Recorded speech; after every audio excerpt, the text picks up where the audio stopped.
یہ کیسے انقلاب ہوا کہ یزید جیسے ملعون نے اہل بیت علیہ السلام کو آزاد کر دیا، جو بالکل ترس نہیں کھاتا تھا، جس کے دل میں کوئی رحم نہیں تھا، کیوں اس نے آزاد کیا؟ میں یہ مفہوم پیش کرنا چاہتا ہوں مصائب سے پہلے۔ کون سی ایسی شے تھی جس کی وجہ سے وہ خوف زدہ تھا، ڈر گیا تھا؟ اس کے دل میں کوئی ایمان تو تھا نہیں، وہ خدا ہی کو نہیں مانتا تھا، پیغمبر کو نہیں مانتا تھا، تو اس نے آل رسول کو کیا ماننا تھا؟ نہ قرآن کو مانتا تھا، ہے نا؟ اشعار شیعہ سنی تمام مورخین نے لکھے ہیں کہ اس کے ہاتھ میں شراب کا جام تھا، قرآن کے ورقے رکھے ہوئے تھے، اس پہ رکھتا جاتا تھا شراب کو۔ جب وہ اہل بیت کو لایا گیا اور بار بار یہ اشعار پڑھتا تھا، لعبت ہاشم بالملک فلا وہی نزل ولا ملک جاء، یہ بنی ہاشم نے کھیل کھیلا، ایک کو نبی بنا دیا، کسی کو علی کہہ دیا، کسی کو حمزہ، اور یہ بنو امیہ کو نیچے دکھانے کے لیے کہہ دیا کہ خدا ہے، نہ خدا کو مانتا ہوں۔ یہ یزید کہہ رہا تھا شراب پی کے، نشے میں شراب کے جب آل رسول لائے جا رہے تھے، کہنا میں خدا کو مانتا ہوں، نہ رسول کو، نہ قرآن کو، نہ وحی کو، کسی چیز کو نہیں مانتا، یہ سب کچھ معاذ اللہ استغفر اللہ رب، یہ سب کچھ جھوٹ ہے، یہ بار بار کہہ رہا تھا۔ تو بعض لوگ بعض کا نادانی میں کہتے ہیں وہ صرف اہل بیت کو نہیں مانتا تھا، باقی سب کچھ مانتا تھا۔ یزید کسی شے کو نہیں مانتا تھا، نہ خدا پہ اس کا ایمان تھا،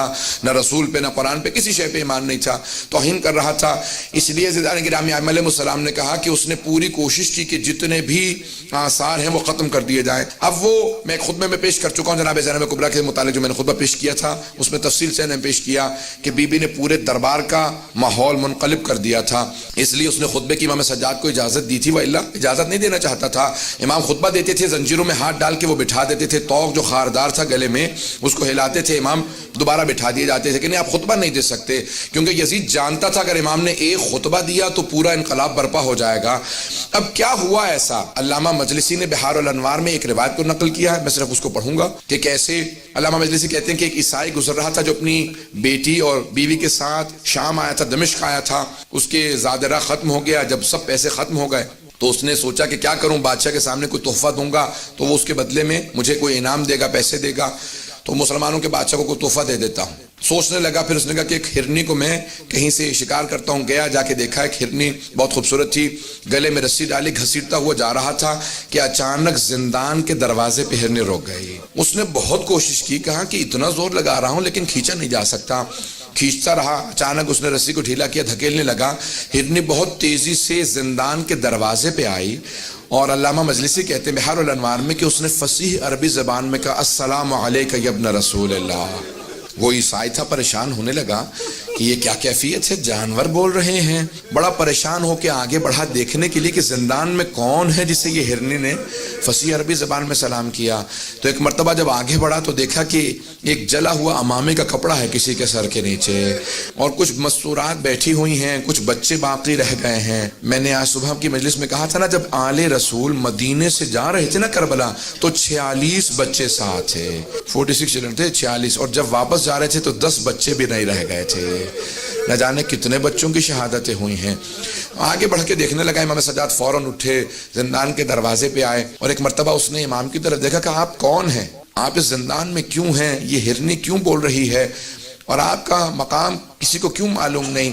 امام نے ہرنی کی طرف دیکھا، دیکھنے کے بعد کہا کہ یہ ہرنی مجھ سے صرف اتنا کہہ رہی ہے کہ مجھے اتنی دیر کی مہلت دلا دیں، میرے 2 بچے ہیں اس پہاڑ کے پیچھے، میں انہیں دودھ پلا کے واپس آ جاؤں۔ امام نے پلٹ کے اس عیسائی سے کہا میں تجھے ضمانت دیتا ہوں یہ ہرنی واپس آ جائے گی، بس اسے اتنی مہلت دے دے، اپنے بچوں کو دودھ پلا دے۔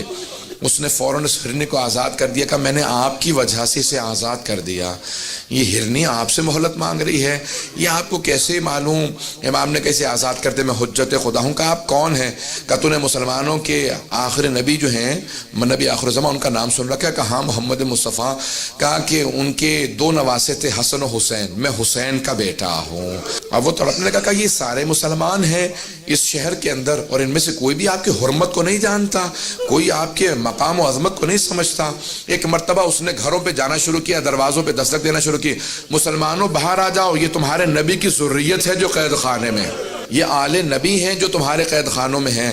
مسلمان باہر نکلتے، وہ ایک مرتبہ آ کے پوچھنے لگا یہ مستورات کون ہیں؟ کہا یہ نبی کی نواسیاں ہیں، یہ علی کی بیٹیاں ہیں۔ جب اس نے زیادہ شور مچایا تو یزید کے جو سپاہی تھے انہوں نے اس کو گرفتار کر لیا۔ علامہ مجلسی کہتے ہیں کہ انہوں نے اس کا سر قلم کیا، اسے مار دیا، اور جا کے مدینے سے، دمشق سے باہر اس کو پھینک دیا یا دفنا دیا قبر کے اندر۔ جب دفنا دیا تو اس کی بیٹی نے اور اس کی بیوی نے سنا کہ ہمارے شوہر کو کسی قیدی کی وجہ سے مار دیا گیا ہے۔ وہ فوراً تلاش کرتی ہوئی دمشق کے باہر اسی قید خانے کے سامنے کھڑی ہوئی، کہا کہ آپ کون ہیں؟ امام سجاد سمجھ گئے کہ کیا بات ہے؟ کہ ہمارا ایک ہی سہارا تھا وہ بھی آپ نے چھین لیا۔ امام نے ایک مرتبہ اعجاز سے زندان کے دروازے کھلے، کہا میرے ساتھ چل۔ اور امام اس مقام پہ پہنچے جہاں پہ قبر تھی، کہا پروردگارہ میری مظلومیت کا واسطہ۔ ایک مرتبہ قبر کھلی، وہ باہر اٹھا، امام کی قدموں میں گرا، کہا میں آپ پہ ایمان لے کے آتا ہوں، میں گواہی دیتا ہوں آپ حجت خدا ہیں۔ امام نے کہا واپس چلا جا، تیری زوجہ اور تیری بیٹی بہت پریشان تھے۔ جب جانے لگے تو امام نے خاتون سے کہا کہ ہم سہارے چھینتے نہیں ہیں، ہم سہارے عطا کرتے ہیں۔ بس اس کے بعد ایک مرتبہ ایسا ماحول بنا، ہر دمشق کے گھر کے اندر باتیں ہونے لگی کہ کوئی یہ قیدی یہاں آل رسول ہیں، وہ عیسائی کہہ کے گیا تھا۔ اب ہر جگہ پہ جب باتیں ہونے لگی یزید کے خلاف، سب لوگ گفتگو چیمیں گوئیاں کرنے لگے کہ یزید نے آل رسول کو قیدی بنا رکھا ہے۔ تو یزید نے کہا ان کو یہاں سے بھیج دو، واپس مدینے چلے جائیں، اب یہ میرے خلاف کچھ نہیں کر سکتے، یہ بیویاں ختم ہو چکی ہیں، ان کو قید کے اندر اتنی مسلسل سختیاں آئی ہیں کہ یہ میرے خلاف کچھ نہیں کر سکتے۔ ایک مرتبہ اس نے کہا کہ میں آپ کو آزاد کرنا چاہتا ہوں۔ میں آپ سے سوال کروں، اگر کسی دو گروہوں میں جنگ ہو، شرائط وہ رکھتا ہے جو جیتتا ہے، شرائط وہی رکھتا ہے جو جیتتا ہے۔ تو ایک مرتبہ یزید نے کہا میں آپ کو آزاد کرتا ہوں۔ امام سجاد نے کہا ہماری کچھ شرائط ہیں، شرائط پوری کر دے، ہم واپس چلے جائیں گے۔ کہا کیا شرائط ہے؟ کہ پہلی شرط ہے شہداء کے سروں کو واپس کر دے، دوسری شرط یہ ہے کہ جو تبرکات لوٹے تھے تبرکات کو لوٹا دے، اور تیسری شرط یہ ہے کہ ہمیں یہاں پہ رونے کے لیے ایک مکان دے دے، ہم اب تک کھل کے رو نہیں سکے ہیں۔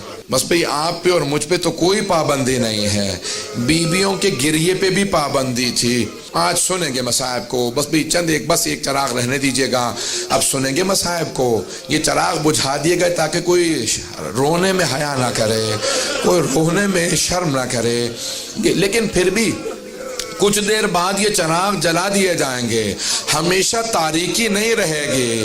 ایک 3.5 برس کی بچی تھی، وہ ہمیشہ یہی سوال کرتی تھی اماں دوبارہ کبھی چراغ بھی جلیں گے، کبھی روشنیاں بھی ہوں گی۔ ایک مرتبہ مکان دیا کہ آپ یہاں پہ گریہ کر سکتے ہیں، ساری بیویاں زمین پہ بیٹھی گریہ کر رہی تھی، روتی جاتی تھی، کوئی مصائب پڑھنے والا نہیں تھا۔ ایک بیوی آواز دیتی تھی واہ حسینہ، ساری بیویاں رونے لگتی تھی۔ جب خاموش ہوتی دوسری بیوی کہتی واہ عباسہ، پھر جب خاموش ہوتی کوئی بیوی کہتی واہ علی اکبرہ، پھر کوئی کہتی واہ علی اصغرہ، واہ قاسمہ۔ بس شہداء کے نام آتے تھے، مصائب ذہن میں آ جاتے تھے۔ کسی کا لاشا پامال ہوا ذہن میں آتا تھا، کسی کے چھوٹے سے لاشے کے گلے میں تیر لگنے کے مصائب ذہن میں آتے تھے۔